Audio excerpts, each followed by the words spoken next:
자, 오늘 함께 나눌 말씀의 제목은 오래 기다려야 참 웃음이 나옵니다 라는 제목으로 하나님의 말씀을 함께 나누도록 하겠습니다. 여러분, 한 주간 살면서 여러분들 어떤 표정을 지으며 사셨습니까? 많이 웃으셨습니까? 아니면 이 한 주간 살면서 웃을 일이 없어서 찡그리고 울상이고 그렇게 살진 않으셨습니까? 여러분, 그런데요, 연구자들에 의하면 우리가 얼굴 근육을 찌푸리고 인상을 쓰는 데는 이 안면 근육의 64개의 근육이 필요하대요. 인상을 꽉 찌그리려면 안면 근육의 64개가 필요하다는 거예요. 반면에 우리가 이렇게 환하게 웃는 미소 짓는 미소를 지을 때는 얼굴 근육의 13개만 필요하다고 합니다. 13개의 얼굴 근육만 필요하다고 생각합니다. 여러분, 제가 이렇게 좀 미소 짓고 있지 않습니까? 이쁘지 않습니까? 네. 여러분, 미소 짓는 데는 13개 근육밖에 필요 없어요. 근데 우리가 얼굴을 찡그리는 데는 64개의 근육이 필요하다는 거예요. 여러분, 뭐가 더 쉽습니까?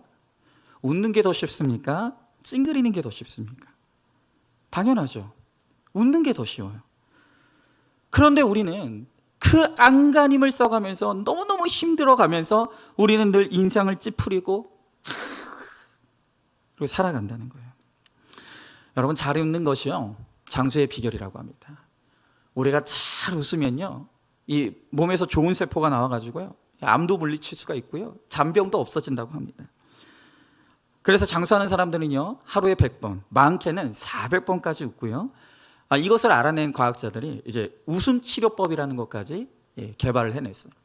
그래서 진짜 실제로 어떤 상담 심리과를 가게 되면은 이제 우울증에 걸린 사람들을 붙잡고 이제 웃는 훈련을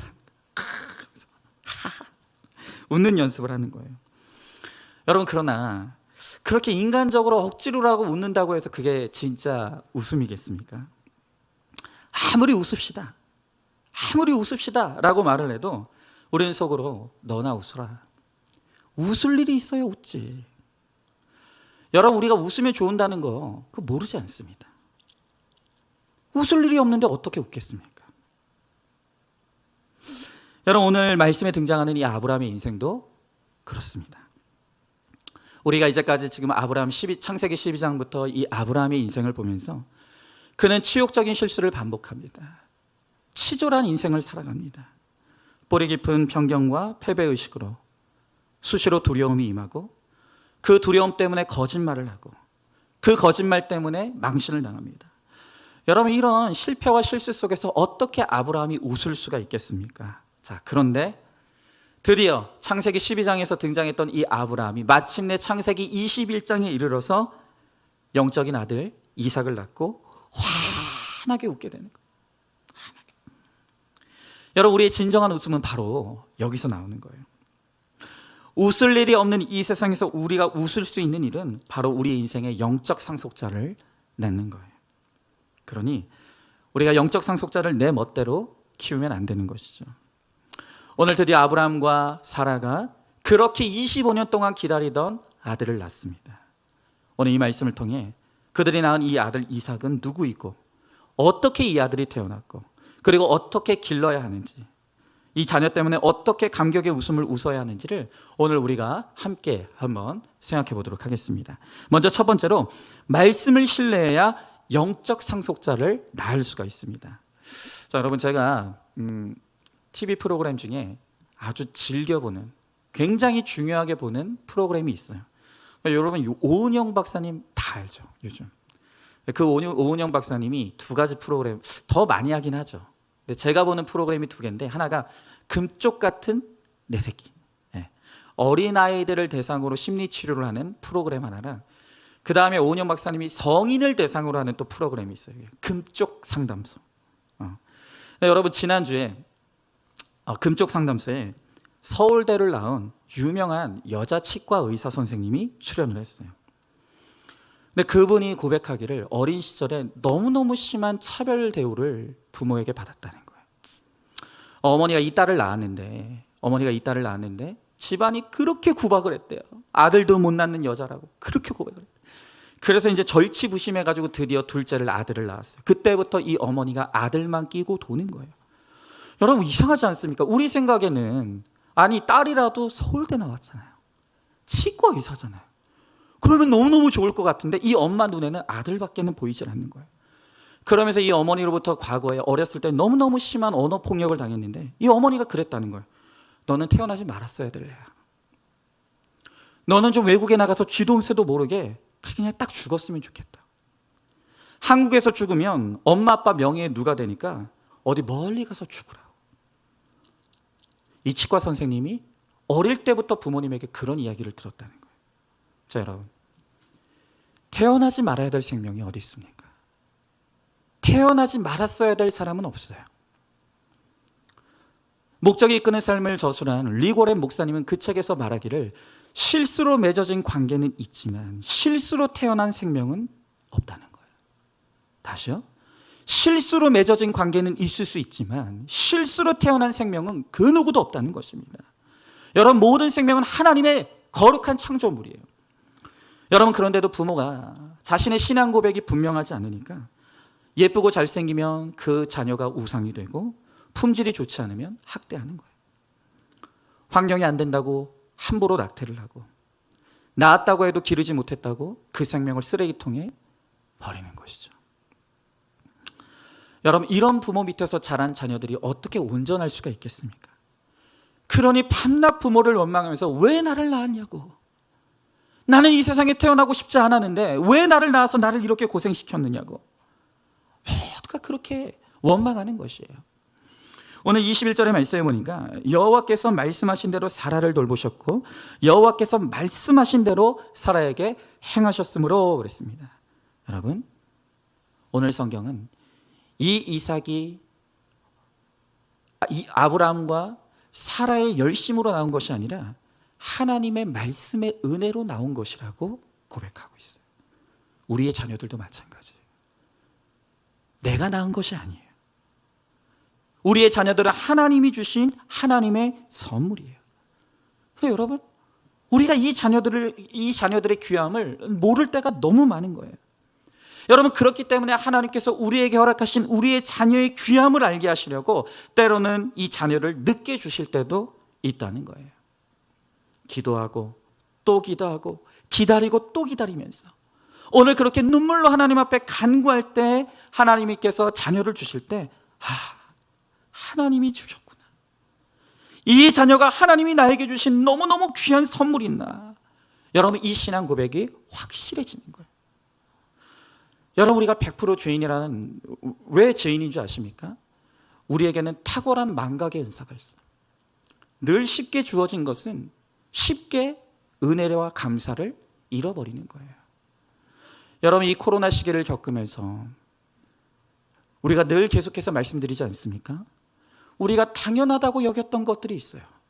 그냥 숨 쉬며 살아가는 것, 사람들과 대화하는 것, 우리가 건강하게 산으로 들러 놀러가며 살아가는 것, 내가 가고 싶은 건 내 발로 가는 것, 이 당연한 건 줄 알았어요. 여러분, 그런데 이 코로나를 통과하면서 우리가 비로소 깨닫는 게 뭡니까? 당연한 게 아니었어요. 이게 은혜였던 거예요. 하나님이 막으시고 허락하지 않으면 그 어떤 것도 우리는 누릴 수가 없는 거예요. 우리는 비록 힘들지만 이 코로나를 통해서 우리가 당연하다고 여겼던 것들이 당연한 것이 아닌 하나님의 은혜였음을 감사하는 이 감사가 회복돼야 돼요. 그러나 또 이 코로나가 끝나고 시간이 지나면 우리는 또 망각하겠죠. 또 감사를 잃어버리겠죠. 그러니 우리는 할 말이 없는 죄인인 거예요. 여러분, 오늘 성경은 말씀하신 대로, 말씀하신 시기라는 말을 반복하고 있어요. 여러분, 이 말이 너무너무 중요한 것입니다. 여러분, 결국 우리에게 가장 중요한 것은 하나님의 말씀이에요. 이 하나님의 말씀대로 사모하고 말씀대로 정욕과 순종을 이루며 걸어가면 결국 하나님께서 반드시 말씀대로 이루어 주시고 성취해 주실 줄로 믿습니다. 오늘 이것을 믿어야 되는 거예요. 한번 질문해 보시죠. 나와 내 가족과 지체의 생명이 하나님의 말씀대로 돌보시고 행하신 일의 결과임을 여러분들은 믿으십니까? 생명의 귀함을 알게 하시려고 말씀하신 시기까지 나를 기다리게 하시고 계시는 것이 무엇입니까? 나의 자녀의 모습을 있는 그대로 받아들이고 귀히 여기고 있습니까? 지금 나를 힘들게 하는 가족의 변화되지 않는 모습에도 불구하고 돌보시는 하나님의 말씀을 신뢰하고 가면 언젠가 하나님이 반드시 방문해 주실 것을 여러분은 믿고 있습니까? 자, 두 번째로 불가능해 보여도 말씀하신 시기에 영적 상속자는 낳게 됩니다. 자, 오늘 2절의 말씀에 보니까 사라가 임신하고 하나님이 말씀하신 시기가 되어 노년의 아브라함에게 아들을 낳으니. 여러분, 방금 읽은 2절을 한번 잘 보세요. 이 2절을 보면 굉장히 이상한 말씀이 나와요. 여러분, 지금 이 이삭을 낳은 거는 여자 사라예요. 그런데 오늘 성경은 뭐라고 말하고 있냐면 아브라함이 아들을 낳았다. 아브라함이 아들을 낳았다고 말해요. 자, 3절의 말씀에도 보면 아브라함이 그에게 태어난 아들 곧 사라가 자기에게 낳은 아들을 이름하여 이삭이라 하였고, 여러분 3절에도 보니까 아브라함에게 태어난 아들, 또 사라가 아브라함에게 낳은 아들. 여러분, 자꾸 성경은요, 이 이삭을 낳은 주체가 여자인 사라가 아니라 남자인 아브라함이라고 기록하고 있어요. 왜 그럴까요? 왜 그럴까요? 여러분, 이걸 보면 역시 되는 남자가 있는 거야. 그러니까 남자가 중요한 거야. 이런 게 아니에요. 여러분, 남자 여자가 중요한 게 아니래요. 물론 육적으로는 여자인 사라가 이 아들을 낳았어요. 그러나 영적으로는 믿음이 있는 아브라함을 통해서 영적 후사인 이 이삭이 나왔다는 것을 성경은 이야기하는 거예요. 창세기 15장 6절의 말씀에 보면 아브라함이 여호와를 믿으니 여호와께서 그것을 그의 의로 여기셨다 그랬어요. 그러니까 육적으로 보면은 여자인 사라가 이 이삭을 낳았지만 영적으로 보면 이 영적 후사인 이삭을 누가 낳았냐면 믿음의 아버지 이삭이 낳았다는 거예요. 그렇습니다. 여러분, 한 집안에 영적 후사를 낳는 것은 말씀이 들리는 나, 먼저 하나님을 믿고 영접한 나를 통해서 내 가정의 구원이 이루어진다는 거예요. 여러분, 한 사람의 구원이 이루어지는 것은 반드시 그 가정에 말씀이 들리는 한 사람이 있어야 돼요. 반드시 믿음으로 서 있는 그 한 사람이 있을 때, 말씀의 적용과 순종과 희생과 헌신을 이룰 때 그를 통해서 영적인 생명, 그 가정의 구원의 역사가 일어날 수가 있다는 거예요. 자, 그런데 우리의 문제는 뭐냐? 제가 아까도 말씀드렸지만 우리는 쉽게 얻은 것은 쉽게 감사를 망각해요. 우리는 하나님께서 은혜로 주신 것들을 마음껏 받아 누리다 보니까 그게 은혜라는 걸 까먹는 거예요. 어쩌면 그렇게 우리는 망각의 은사가 탁월한지요. 그런데 그 망각의 은사도요, 선택적인 거예요. 여러분요, 내가 나한테 상처 준 사람, 나에게 아픔 준 사람, 나에게 괴로움 준 사람은요, 죽을 때까지 이를 갈면서 잊지 않아요. 우리가 정말 악합니다. 나에게 손에 끼치고 상처 입힌 사람은요, 죽을 때까지 이를 갈면서도 잊지 못하고 죽어요. 그런데 하나님의 은혜, 하나님께서 내게 베풀어 주신 그 감사한 일들, 그거는 어쩌면 그렇게 우리가 잘 잊어버리는지 몰라요. 여러분, 그래서 하나님은 우리의 몸에 힘이 빠지기를 기다리시는 거예요. 여러분, 아브라함이 여호와의 부르심의 말씀을 듣고 본토 친척 아비집을 떠나 하나님을 따라갔어요. 그런데 하나님을 따라 나선 지 25년 동안 된 게 없어요. 그렇게 이 아브라함이 하나님께, 하나님 아들 하나만 주십시오, 하나님 나도 대를 이룰 수 있도록 아들 한 명만 주십시오, 그렇게 25년을 하나님 앞에 간구했는데 25년 동안 하나님께서 아들을 주시지 않는 거예요. 왜요? 왜 그렇게 오래 기다리게 하십니까? 여러분, 이 25년의 시간은 의미 없는 시간이 아니라 바로 이 아브라함의 몸에 힘을 빼는 시간이었어요. 힘을 빼는 시간. 여러분, 생각해 보십시오. 내가 오늘 기도했는데 내일 임신했어요. 그러면 하나님의 은혜라고 고백할 것 같습니까? 그냥 때가 되니까 내가 임신했나 보다, 그냥 남들 다 임신하고 애 낳으니까 나도 그런가 보다. 여러분, 감사하지 않아요. 분명히 쉽게 얻은 것은 내 힘으로 했다고 착각할 거예요. 그래서 하나님은 우리에게 기다림의 시간을 허락하시는 거예요. 우리가 기다리고 내 열심과 내 방법이 다 바닥나고, 그래서 이제는 나는 더 이상 아무것도 할 수 없다는 그 자리에 갈 때까지 우리를 기다리시다가 우리에게 주심으로, 그것이 하나님의 은혜라는 것, 내가 아닌 하나님의 은혜로 말미암아 됐다는 것을 우리를 통해서 고백하게 하시고 깨닫게 하시는 것입니다. 여러분, 하나님의 이런 수고를 생각하면 정말 눈물이 나는 거예요. 하나님이 오늘도 정말로 내 열심으로 얼마든지 살 수 있다고 하는 나, 하나님 나 도와주지 않아도 내가 이렇게 열심히 살면, 내가 이렇게 성실히 살면 하나님 나 안 도와주셔도 나 얼마든지 살 수 있다고, 이렇게 몸에 힘이 꽉 들어가서 하나님과 상관없는 나를, 나의 몸에 힘을 빼시려고 얼마나 하나님이 길이 기다리시고 얼마나 많은 훈련들을 이루시면서 하나님께서 우리를 참고 기다리시는지 모릅니다. 여러분, 창세기 12장에 아브라함이 등장하고 오늘 21장에 이르기까지 오늘 하나님께서 아브라함에게 수많은 훈련을 시키시고 수없이 많은 기다림의 시간들을 허락하셨어요. 그리고 그 시간들을 통해서 마침내 아브라함의 몸에 모든 힘이 빠지고 모든 방법이 다 바닥이 났을 때 비로소 이 아브라함에게 영적 후사를 주셔서 정말 하나님을 온전히 찬양하고 믿고 의지하도록 만들어 가시는 것입니다. 여러분, 아브라함에게 25년이 걸렸다면 우리에게 몇 년이 필요할까요? 우리의 믿음이 준비되었다면 아브라함보다 짧을 수도 있고요, 여전히 우리에게 훈련이 남았다면 아브라함보다 길 수도 있어요.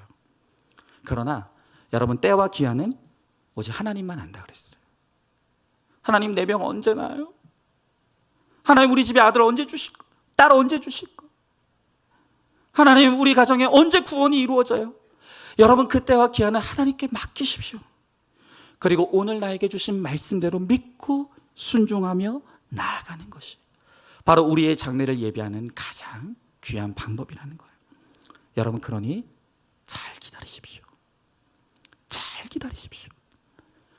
지금 하나님께서 여러분들에게 은혜 주신다 한들 내 믿음이 준비되어 있지 않으면 여러분들은 반드시 그 은혜를 쏟아버릴 거예요.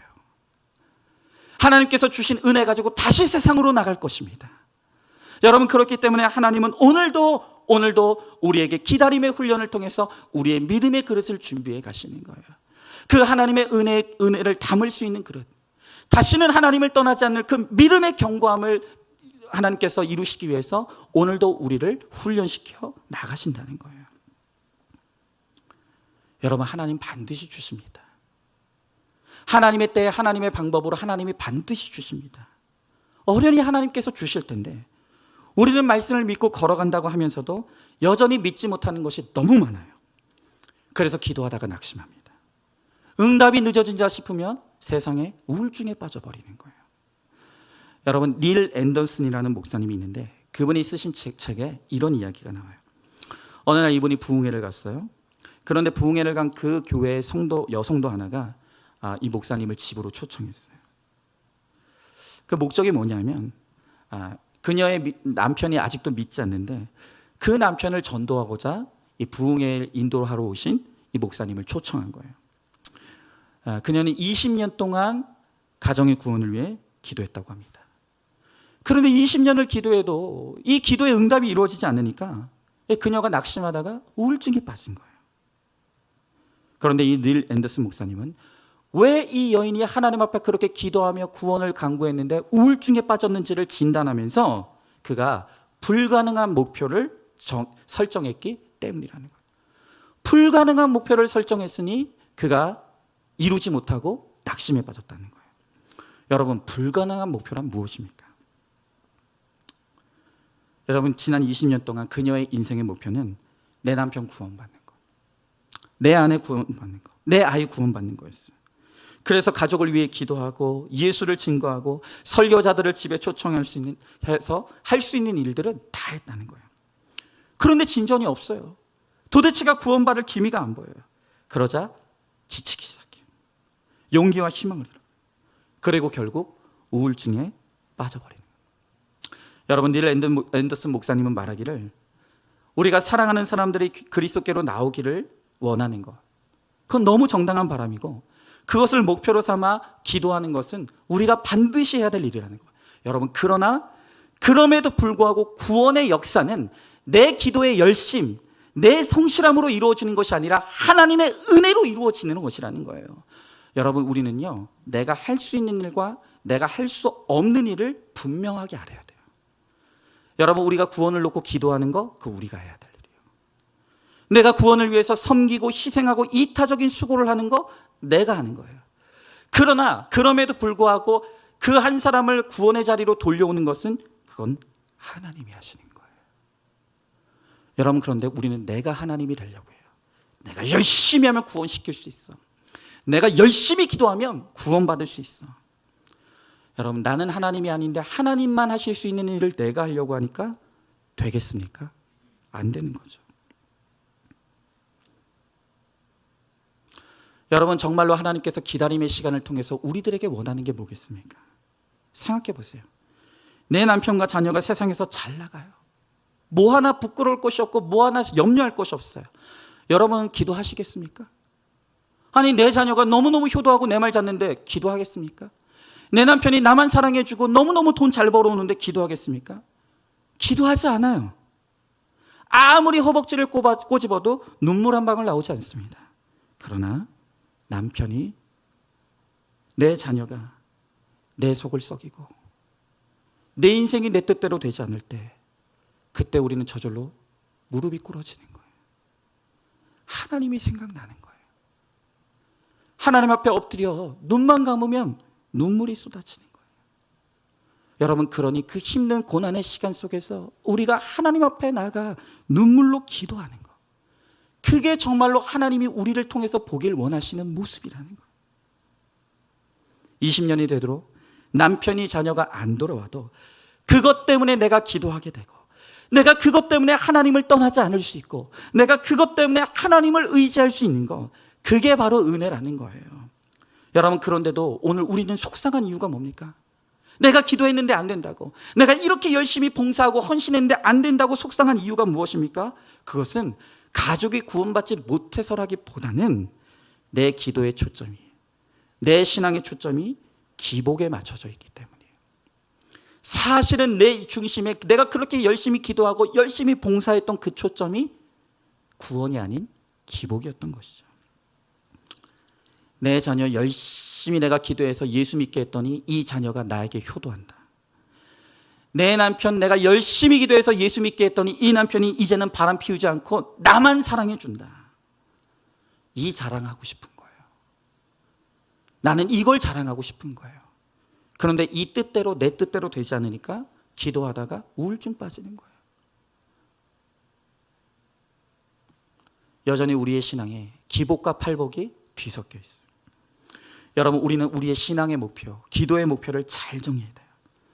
여러분, 혹시라도 우리가 기도하다가 열심히 신앙생활하다가 우울증이 왔다면, 아, 내 신앙의 목표가 여전히 팔복이 아니라 기복이었구나. 여전히 구원이 내 인생의 목적이 되지 않고 여전히 이 세상에서 잘 되고 형통하고 잘 먹고 잘 사는 것만 내 인생의 목적이구나. 여러분, 그것을 우리는 깨달아야 되는 거예요.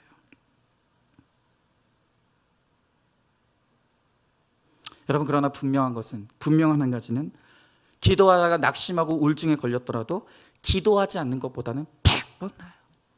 나는 그러니까 기도 안 해야지. 그런 사람보다 혹시 내가 낙심하고 실망하는 일이 있더라도 기도의 자리에 머물러서 하나님께 의지하고 기도하는 사람이 100번 낫다는 거예요. 한번 질문해 보세요. 나 한 사람이 하나님을 믿음으로 온 가족의 영적 상속자가 될 것을 신뢰하십니까? 아직도 내 힘과 열심이 남아 돌아서 하나님이 쓰실 수 없는 부분은 어떤 것입니까?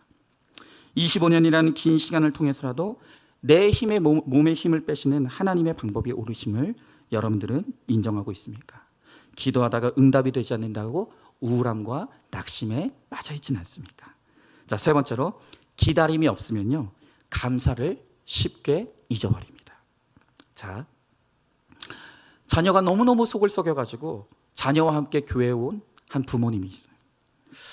이들은 자녀를 학생부에 등록시키고 청소년부에 등록시키고 이들도 열심히 신앙생활을 했습니다.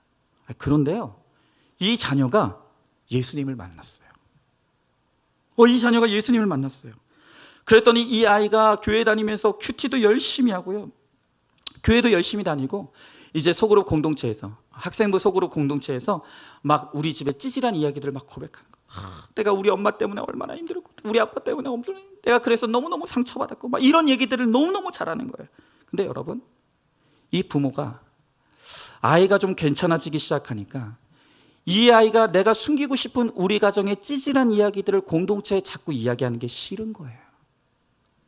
그렇게 이 아이가 속썩이고 힘들게 할 때는 하나님 어떻게든 이 아이 좀 살려달라고, 이 아이 좀 변화시켜달라고 간절한 소망을 가지고 이 아이를 데리고 왔는데, 막상 하나님이 은혜 주셔서 이 아이가 살아나서 자기의 힘든 이야기들을 막 하니까 그때부터는 부모가 싫어지기 시작하는 거예요. 그래서 이 부모가 교회 나갔대요.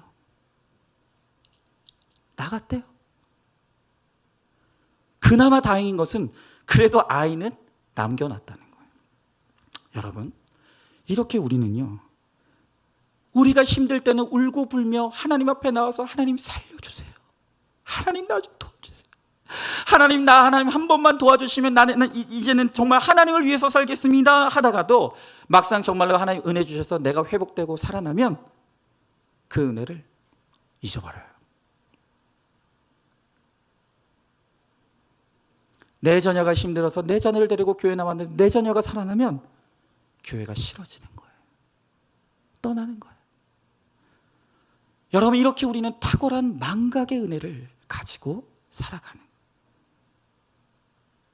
오늘 3절 4절의 말씀에 보니까 아브라함이 그에게 태어난 아들 곧 사라가 자기에게 낳은 아들을 이름하여 이삭이라 하였고 그 아들 이삭이 난 지 8일 만에 그가 하나님 명령하신 대로 할례를 행하였더라 그랬어요.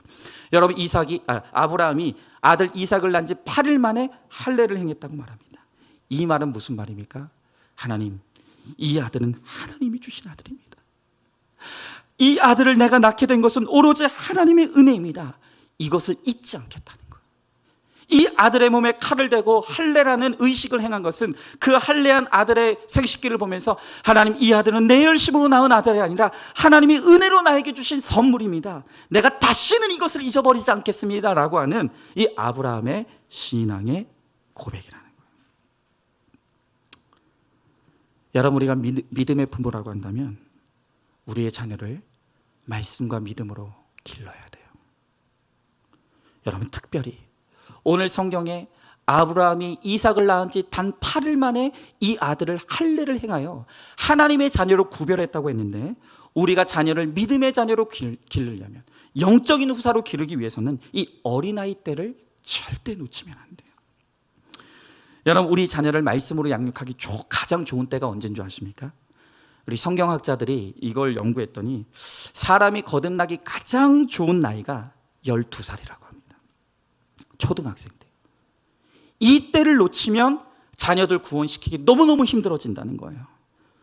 여러분, 어려서부터 기독교적인 가치관을 심어주지 않으면 바위처럼 완고하고 딱딱해져서 좀처럼 말씀이 들어가지 않아요. 생각해 보세요. 이 자녀가 어릴 때도 말씀이 들어가지 않았는데 성인이 되어서 돈을 법니다. 권세를 가지게 됐습니다. 부모 말을 들을까요? 여러분, 그래서 내 자녀를 영적 후사로 기를 수 있는 가장 적기는 어린 시절이에요. 목숨 걸고 주일학교 데려와야 돼요. 중2병이라고요? 그게 무슨 상관입니까? 내 자녀가 수험생이라고요? 그게 중요한 게 아니에요. 이 때를 놓치면 영영 내 사랑하는 자녀들의 영혼을 다시는 내가 건질 수가 없을 수 있다는 거예요. 여러분, 지금 세상 교육 보십시오. 이 세상의 교육이라는 것은 하나님 없다고 가르쳐요. 하나님이 없다는 이 세상의 인본주의 학문으로 가득하다는 거예요. 여러분, 그러한 인본주의 학문이 우리 자녀들에게 들어오기 전에 말씀으로 내 자녀를 무장시켜야 되는 것이죠.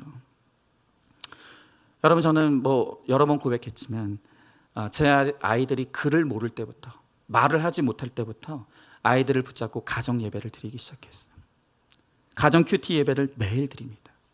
여러분, 제가요, 제 자녀들 공부시킨 적은 없는 것 같아요. 거의 제 자녀들 공부는, 학교 공부는 제 아내가 붙잡고 시켜요. 그러나 이 큐티 가정예배, 이 가정예배는 제가 반드시 합니다.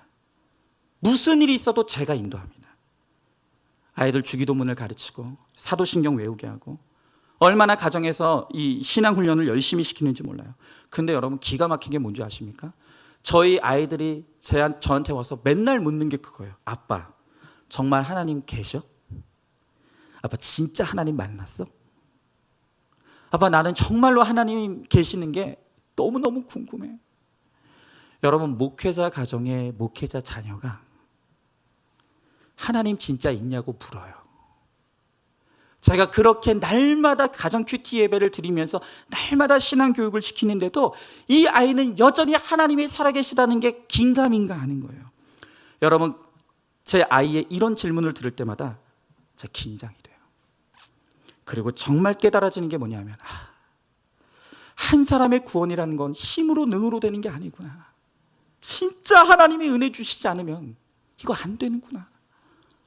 내가 아무리 열심을 다해서 내 아이들을 신앙교육을 시키고 훈련을 시킨다고 해서 그것 때문에 내 아이들이 구원받는 게 아니구나. 하나님이 은혜 주셔야 되는구나. 여러분, 그럼에도 불구하고 믿음은 들음에서 나고 들음은 그리스도의 말씀으로 낳는다 그랬어요. 내가 들은 하나님의 말씀이 있어야 그 말씀을 통해서 구원이 임하기 때문에 저는 제 아이들에게 부지런히 말씀을 전하는 거예요.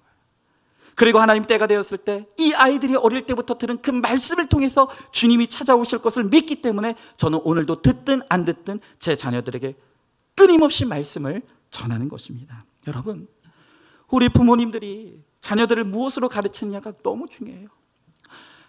우리 반드시 하나님 앞에 설 날이 와요. 반드시 우리가 이 육신의 몸을 벗고 하나님 앞에 설 날이 옵니다. 그때 하나님께서 우리들에게 물으실 거예요. 내가 너에게 맡긴 내 소중한 내 아들, 내 딸, 너 어떻게 했느냐? 내가 너에게 구원시키라고 내가 영적 후사로 준 그 아들, 그 딸, 너 어디 있느냐? 하나님이 물으신다는 거예요. 여러분, 늦은 때란 없습니다. 지금부터요.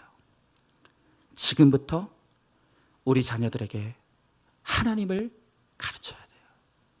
말씀을 흘려보내야 돼요. 이왕이면 아이가 어렸을 때부터, 그리고 아침마다 말씀으로 우리의 자녀들을 한번 축복해 주시자고요. 너는 하나님의 자녀야. 너는 사랑받기 위해 태어났어.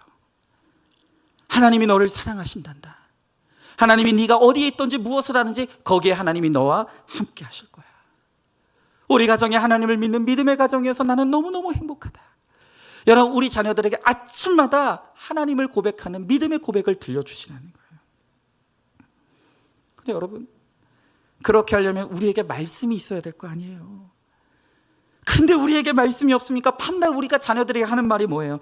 내 아들 공부 잘해서 너무 좋다. 내 뒤로 몇 명 있냐? 네가 교회 그렇게 열심히 다니니까 공부 너무너무 잘한다. 야, 얘들아, 학교에서 친구들이랑 싸우지 말고 착하게 잘 지내라. 그런데 그 대신 친구가 때리면 너도 한 대 때려. 맨날 우리가 이런 것만 가르치는 거예요. 여러분, 내가 자녀를 위해서 피땀 흘려 애쓰고 자녀들에게 돈 들여가면서 내 자녀들 그렇게 좋은 거 먹이고 좋은 거 입히고 기르면 내 자녀들이 은혜를 알까요? 아까도 말씀드렸죠.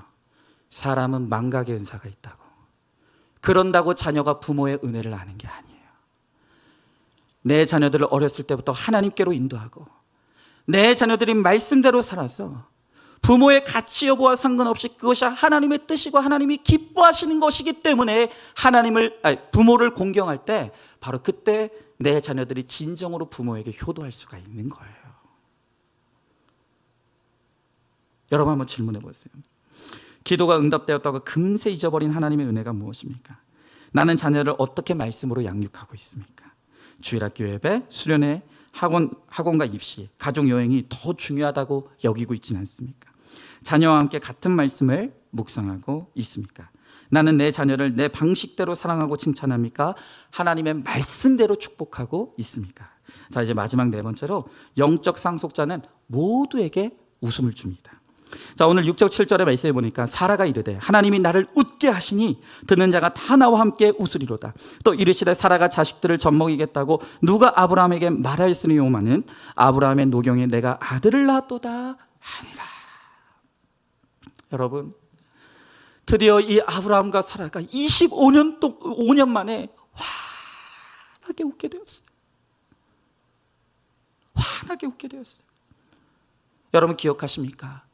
과거에 하나님께서 먼저 찾아오셔서 내가 반드시 사라의 몸을 통해서 아들을 낳게 하겠다 할 때 사라가 장막 뒤에서 비웃었다 그랬어요.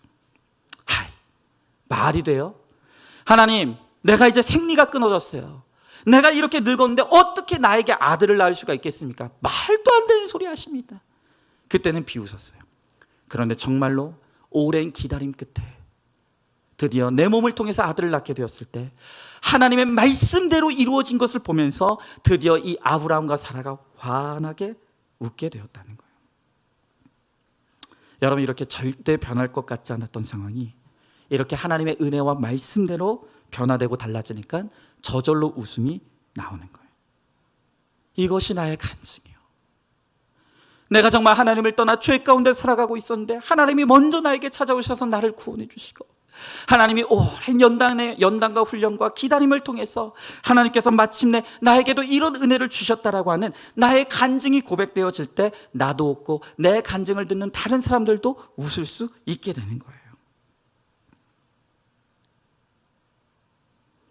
여러분, 그러므로 오늘 우리는 정말로 나를 통해 역사하신 하나님의 은혜를 고백하며 간증할 때 나의 과거의 아픔과 괴로움과 슬픔까지도 공동체 앞에 나누고 고백할 수가 있어야 되는 거예요.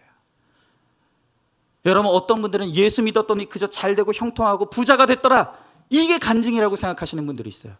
여러분, 이런 것은요, 사람을 은혜받게 하는 게 아니라 주눅들게 하고 열등감에 빠지게 만들어요.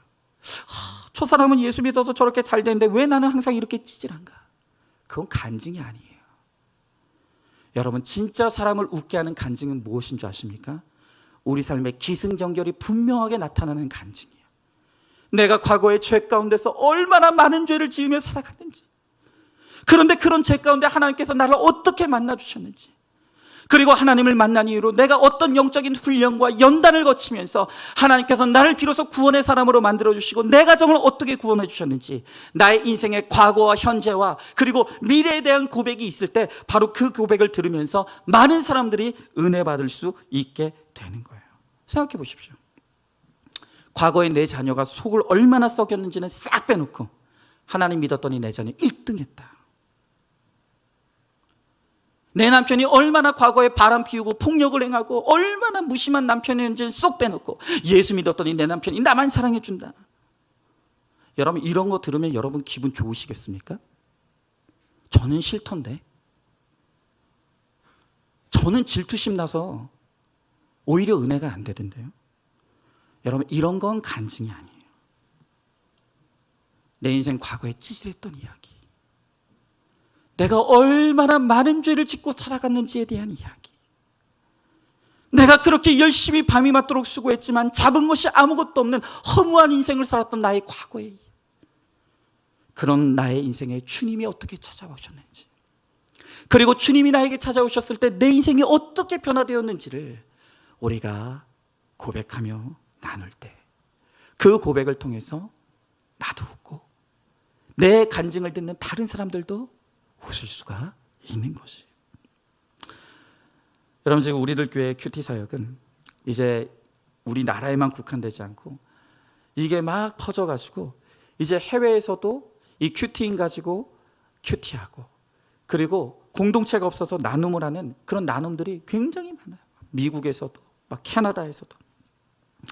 그래서 이 미국에 있는 어떤 지체들이 이 큐티인을 가지고 큐티 나눔을 하는 그 공동체의 간증을 한번 우리가 좀 들어보도록 할게요. 여러분, 이분들은 미국에서 교회도 없이 자기들끼리 모여서 큐티 가지고 큐티하고 나눔하는 그런 공동체예요. 한번 들어보세요. 저는 미국에 사는 땡땡땡입니다. 매주 인터넷을 통해 큐티 설교를 들으며 눈물을 흘리고 감사하며 살고 있습니다. 저는 1.5세대 젊은 엄마들과 함께 3년째 큐티 나눔을 하고 있는데요. 새벽 큐티 설교도 늘 함께 듣고 있습니다. 그러는 중에 하나님의 사랑과 성령의 인도하심으로 너무 많은 간증이 터져 나오고 지체들의 삶에 변화되고 있습니다. 한 엄마는 가정이 붕괴 상태에 있었는데 남편이 예수님 안으로 들어와서 가정이 살아나게 되었습니다. 또 두 아이를 뇌종양과 백혈병으로 잃고 고통하던 한 엄마도 이제는 큐티를 통해 예수님의 구원 안으로 들어왔습니다. 지금은 한국에서 어린 여자아이를 입양하여 그 가정 전체가 구원의 삶을 살아가고 있습니다. 또한 바람난 남편이 아내의 지극한 십자가 사랑으로 돌아와서 아내와 아이들을 진정으로 소중히 여기며 교회를 열심히 나가고 11조 생활까지 하게 되었습니다. 세상에서 부러워할 만한 가정에 고난의 바람이 불지 않았다면 이들이 어떻게 예수님의 구원의 반열에 들 수 있었겠습니까? 이게 중요한 거예요. 그렇죠. 내가 돈 많고 건강한데 무슨 하나님을 찾겠습니까? 그런데 내가 돈 많고 건강하고 내가 자신감 있는 삶을 살아갈 때 하나님의 고난의 바람이 불어오니까 드디어 내가 엎드리게 되는 거예요. 하나님, 내가 잘못했습니다. 항복하며 돌아오는 거예요. 나에게 허락하신 이 고난의 바람이 은혜이고 축복이라는 거예요. 마지막으로 모두 사랑해요 하면서 하나님을 높이며 찬양하고 있습니다.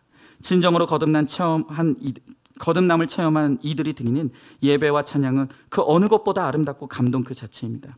시공간을 초월하여 역사하시는 하나님께 감사하고 또 구속사의 말씀을 인터넷을 통해 들을 수 있어서 감사합니다. 여러분, 오늘 여러분들은 예배드릴 예배 공간도 있잖아요.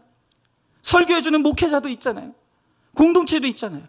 그런데 이분들은 목회자도 없고 공동체도 없는데 자기들끼리 모여가지고 큐티하고 나눔하면서 구속사를 이루어가고 있다는 거예요. 여러분, 우리가 부끄러움을 느껴야 돼요. 또 이번에는 캐나다에서 구속사의 말씀으로 예배드리는 어느 한 가정에 대한 나눔이에요. 이 나눔도 한번 들어보세요. 저희 가족은 주일 아침 6시 30분에 일어납니다. 7시에 아침을 먹고 7시 30분에 세면한 후 깨끗한 옷으로 갈아입고 7시 50분에 온 가족이 성전 세팅에 들어갑니다. 두 딸 주영이, 하영이는 컴퓨터 주변의 책과 장난감을 정리하고 아들 성국이는 의자와 테이블 위치를 옮기고 아내는 거실을 쓸고 닦고 저는 강대상을 깨끗이 청소합니다. 여기서 강대상은 모니터가 놓인 컴퓨터 테이블입니다. 오전 8시 10분에 찬양을 하고 주일 간증을 듣고 본문 말씀을 교독한 후 설교 말씀을 인터넷으로 듣고 기도를 합니다. 목사님이 말씀으로 찬양과 기도를 하실 때 주영이와 하영이가 헌금 바구니를 돌립니다. 그리고 말씀이 끝나면 10분 정도 설교 말씀을 중심으로 기도와 중보 기도를 합니다. 그리고 대략 예배를 마치는 시간은 오전 9시 40분. 전체 예배 시간은 1시간 30분 정도입니다. 이렇게 간절한 마음으로 우리 가족들은 함께 모여서 가정에서 인터넷으로 주일 예배를 드립니다. 매주 더욱 사모함으로 드리고 있습니다.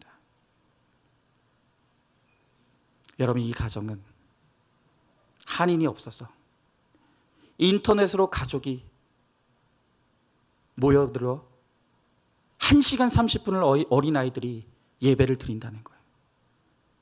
그렇게 열악한 상황 가운데 예배 드리면서도 말씀이 왜 이렇게 기냐, 왜 이렇게 예배 시간이 기냐, 왜 이렇게 지루하냐, 그게 아니라 매주 나날이 갈수록 더욱 사모하는 마음으로 예배를 기다린다는 거예요. 여러분, 우리의 마음이 문제인 것이죠. 교회도 목회자도 공동체도 없지만 사모하는 마음이 있으니까 시공간을 초월하여서 이렇게 하나님의 은혜를 사모하며 구원을 이루어 가는 거예요. 여러분, 이런 고백을 들으면 얼마나 우리가 좋은 환경에서 예배드리고 있으면서도 얼마나 나태하게 예배하고 있는가가 정말 깨달아지죠. 여러분, 이제는 정말로 우리가 좀 제대로 된 예배를 드려봤으면 좋겠어요. 네? 어떤 분들은 주일 전날 토요일 날 늦게까지 술 먹고 텔레비전 보다가 겨우 아침에 나와가지고 꾸벅꾸벅 졸기만 하는 거예요. 그러니 당연히 예배가 안 되죠. 여러분,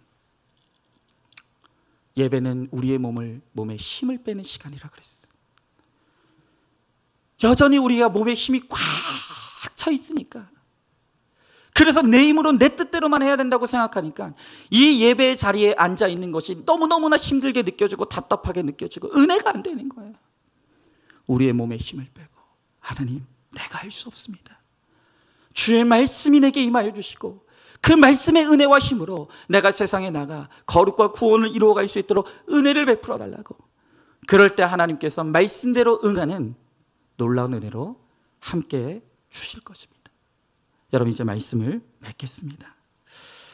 오늘 하나님께서 드디어 25년 만에 아브라함에게 아들을 주셨어요. 오늘 찬양할 때 찬양 좀 바꿨으면 좋겠어요. 주의 은혜라, 아까 했던 찬양, 네, 주의 은혜라, 그걸로 바꿨으면 좋겠어요. 여러분, 아브라함이 25년을 기다려야 됐던 이유는 하나님께서 아브라함의 몸에 힘을 빼는 시간이라 그랬어요. 날마다 내 힘으로만, 내 열심으로, 내가 밤이 새도록 몸이 부서져라 열심히 일하면 내 인생이 내 뜻대로 될 줄 알고 그렇게 내가 살아오는 거예요. 그러나 내 인생에 된 것이 없어요. 내 인생이 허무해요. 잡은 것이 아무것도 없는 거예요. 남은 것은 병든 몸밖에 없는 거예요. 여러분, 오늘 이렇게 우리가 잡은 것이 없고 기다림의 시간이 길어지는 이 시간들을 통해서 하나님은 우리들에게 말씀하시는 거예요. 네가 아니라 내가 한다. 너에게 필요한 것은 하나님의 은혜다. 오늘 하나님께서 우리 입술을 통해서 하나님, 그렇습니다. 나는 내가 하면 할 줄 알았습니다. 내가 열심히 살면 내 인생이 내 뜻대로 될 줄 알았습니다. 그런데 하나님께서 고난의 바람을 내 인생에 풀어주시고 오늘 내가 여기까지 와보니 하나님, 내가 할 수 없는 것을 이제 고백하게 됩니다. 주님, 내가 아닌 하나님의 은혜입니다. 하나님, 내 안에 임하여 주시고 나와 함께 해주시고 나와 동행하여 주시옵소서. 오늘 그렇게 우리가 하나님의 은혜를 고백하며 나아갈 때 하나님께서 우리와 반드시 함께 해주실 것입니다. 이 시간 하나님의 은혜로 우리와 함께 해주실 것입니다. 오늘 이 시간 우리 간절히 소망하는 마음으로 말씀을 기억하며 우리 다 함께 기도하며 나가도록 하겠습니다. 기도하겠습니다. 사랑과 은혜가 충만하신 하나님 아버지, 주의 귀한 사랑과 은혜를 감사드립니다. 하나님 아버지, 우리가 참으로 힘들고 고단한 인생을 살아왔습니다. 숱한 위기도 겪었습니다. 죽고 싶은 날들도 경험했습니다. 하나님, 그런데 우리가 오늘 여기에 어떻게 있습니까? 우리는 내가 잘해서 여기까지 온 줄 알았습니다. 나는 내가 내 힘으로 살아온 줄 알았습니다. 하나님, 나는 내가 잘해서 여기까지 온 줄 알았습니다.